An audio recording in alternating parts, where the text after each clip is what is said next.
and it's self-cleaning. So when you unplug the tool, just shoots it out the back, never has to be replaced. These have been extensively tested, not just by us, but actually in the field. Sure. And then real-world tests that they've been with contractors for years and years.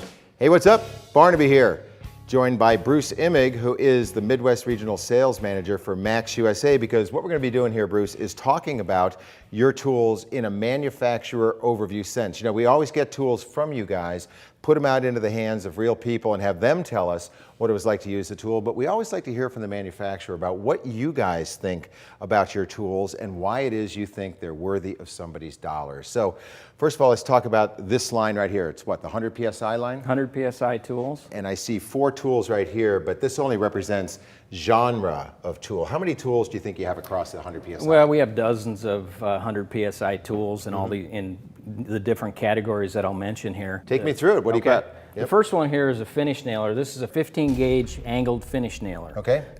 Drives 15 gauge finish nails up to 2.5 inches. And there's several other tools in this category. A 16 gauge straight finish nailer, some 18 gauge brad tools, 18 gauge narrow crown staplers, all fit into this finish line category. Okay, and we're going to have all of these on our site because we're uploading them furiously because as we get the information from you, right? Yep. So let's talk about what goes on inside that makes it special. Couple of things that set this tool apart from the other ones on the market is the driver blade actually screws into the piston in this tool.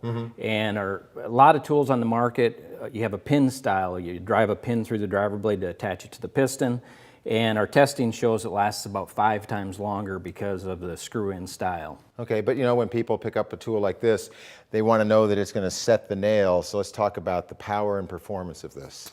Yeah, the power to weight ratio of this tool is at the top of the chart when you test it against all the tools that are out there. So that's one of the advantages of it. It'll bury a 2.5 inch nail into hard wood. Okay, well, you're the proud papa, right? Figuratively speaking. Let's talk about some of the other features people might be interested in. One of the other internal things I didn't mention was the bumper in here that absorbs the shock of the piston coming down. We use our high pressure technology for that bumper, so it lasts 4 to 5 times longer than the typical bumper out there. Yeah, because you guys actually build tools that drive up to 500 PSI, right? Absolutely. So that's the sort of bumper that's in there? Yes. Okay, yeah. cool. So that sets it apart, some of the internal parts. Other things on the tool, it's got a breakaway nose, so if you get a jam on the tool, you simply pull this open and unjam the tool. No busting out a tool to loosen it and absolutely. take it apart, right? So that's very easy. It's got a no-mar tip on the top, so you're not marring the surface. It's got an adjustable trigger. Just by simply turning this, you can go from bump fire to sequential. Okay. It's got a hook that you can, hook it on your belt or hook it onto something and keep from dropping it on the ground. And it also has an adjustable exhaust, so you can adjust it away from you or whatever angle you want that at. Okay, cool. So that's some of the key features. Okay, well, let's work our way down to the roofing coil nailer right here. Okay. What's going on there that's special? The roofing coil nailer, actually Max made the first roofing coil nailer back in the early 80s. Like the first one? First one. It was. We actually private labeled it for another company, and so we basically invented the roofing nailer. Some of the features of this tool is that it's the most powerful tool in its class. Okay, can we say that pretty much across the line, do you think? Pretty much. Okay. Yeah, absolutely. All right. Some of the features on this tool that kind of set it apart, I guess the number one thing is we've got a patented nose design on this tool. It's got little tabs in the corners of the tool. As the safety yoke goes up and down, it's self-cleaning. It helps clean the tar off the nose of the tool. Okay. Yeah, so what sort of nails will this accept? Is it, because they come with the paper, the plastic, the wire. Yeah, this takes a wire roofing nail, 15-degree angle, up to 1 3/4. Okay. So it covers all the gamuts of roofing that you'd need it for. The other thing this tool has is it's got a full round driver blade inside of it. Okay. A lot of tools have a moon-shaped driver blade. The advantage of the full round and its hollow core is that it drives nice and smooth, the nail. You don't get nails curling up, that kind of a thing. Okay, so it's the difference between this and that. That's right, that's okay, right. That sounds absolutely. good. Okay, and so anything else to talk about there? Just some of the standard features. It's got an adjustable depth of drive on it. It's got a lockout on the trigger. Black trigger on a Max tool means it's a bump fire tool. Okay. color-coded for our convenience. Yeah, absolutely. All right. What about the siding coil nailer?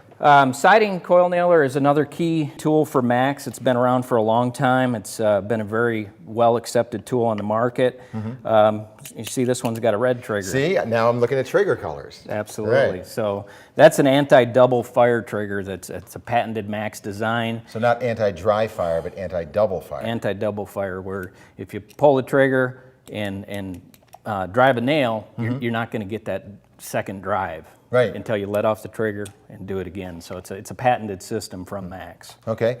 And then, it's interesting when you get down to the last nail, a lot of times it's like, doink, just drops out. Anything different going on here? Yeah, several of our tools have nose magnets in them. Okay. That keeps that last nail from dropping out of the tool. Okay. Also got the depth of drive, which is important when you're doing siding, so you're absolutely. not burying it so deep. Adjustable deflector for the air exhaust. Yeah, I'm wondering, the big thing about when you're doing siding is putting the marks on it, right? So do you guys have any sensitivity there on that? We do, actually. It's right on the back here. Take this little tab here, put it on the tip, and you get a no mar surface. Okay.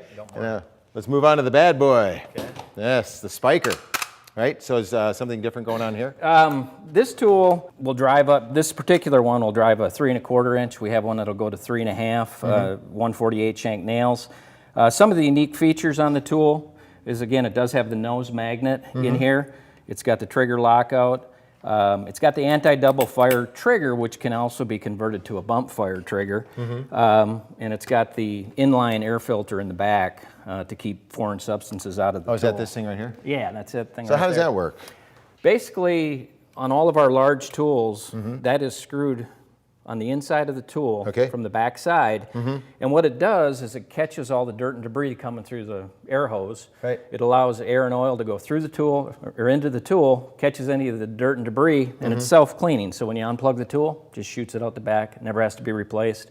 And it keeps the interior of these tools really clean. Okay, and this has got a different sort of a profile than a lot of the nailers of its genre, right? Yeah, it does. Actually, this tool was designed to be shorter in height, just over 12 inches. And what it allows is you to get in between studs when you're nailing, toe nailing different things. You can get in between there. A lot of tools you can't. So that's one of the unique features of the Max tool. Okay, well, you know what? People are always interested in the quality of a tool. I mean, we're talking about components and stuff. I mean, it could be argued it's part of design, but ultimately, if the tool doesn't hold up under the rigors of the job site, it comes under the heading of quality. So as you guys make your tools lighter, more and more plastic holds up or shows up to the game, right? So let's talk about this. Have you field tested it? Can you talk about how it's going to hold up over time? Yeah, I mean, these tools have been on the market for many, many years, and these have been extensively tested, not just by us in the lab, but actually in the field. Sure. And then real world tests that they've been with contractors for years and years, and very seldom do we have a problem with these parts. Now, the finished tools, newer design, but a lot of the same technology used to make those parts as well. And we haven't experienced failures with those either. So. Okay, well, let's talk about customer service. What if something does go wrong? What do we do with a Max USA tool? Do you have local service centers? Yeah, we have a network of hundreds of dealer locations. Many of our distributors have multiple locations. Most of those people, their other locations fix the tools. Yeah. So there's literally hundreds of places in the U.S. to get the tools fixed. We also have an 800 number to our Max USA facility in New York, so you can call our customer service department there as well if you need a reference on where to get them fixed. But okay. Well, you said a lot of great things about the tools, and so for that, anytime you get one in the plus column, you think it goes up a couple pennies as far as the price, right? So where does this fit in the big scheme of things as far as cost? Well, Max traditionally has been known as very high quality tools, but a little on the pricey end. Okay. What we've done over the last several years is tried to take some of the cost out of the tools on the manufacturing end, but keep the quality in the tools.